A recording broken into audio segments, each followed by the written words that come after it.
Supreme court में lady of justice यानी न्याय की देवी की नई मूर्ति लगाई गई है। इस मूर्ति की आंखों से पट्टी हटा दी गई है, जो अब तक कानून के अंधे होने का संकेत देती थी। वहीं उसके हाथ में तलवार की जगह संविधान की किताब दी गई है। यह मूर्ति सुप्रीम कोर्ट के जजों की लाइब्रेरी में लगाई गई है। इस नई मूर्ति को CGI-DY चंद्रचूड़ DH ने ऑर्डर देकर बनवाया है। इसका उद्देश्य यह संदेश देना है कि देश में कानून अंधा नहीं है और यह सजा का प्रतीक नहीं है। पुरानी मूर्ति की आंख पर पट्टी ये दर्शाती थी कि कानून की नजर में सब बराबर हैं, जबकि तलवार अथॉरिटी और अन्याय को सजा देने की शक्ति का प्रतीक थी।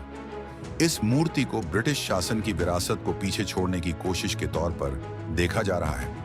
हाल ही में भारत सरकार ने ब्रिटिश शासन के समय से लागू इंडियन पीनल कोड IPC कानून की जगह भारतीय न्याय संहिता BNS कानून लागू किया था। लेडी ऑफ जस्टिस की मूर्ति में बदलाव करना भी इसी कड़ी के तहत उठाया कदम माना जा सकता है।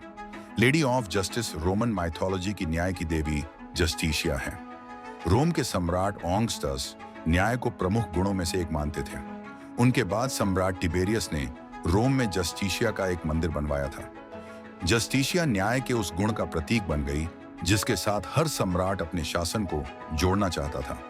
सम्राट वेस्पासियन ने उनकी छवि के साथ सिक्के बनाए, जहां वह एक सिंहासन पर बैठी थीं, जिसे जस्टिशिया ऑगस्टा कहा जाता था।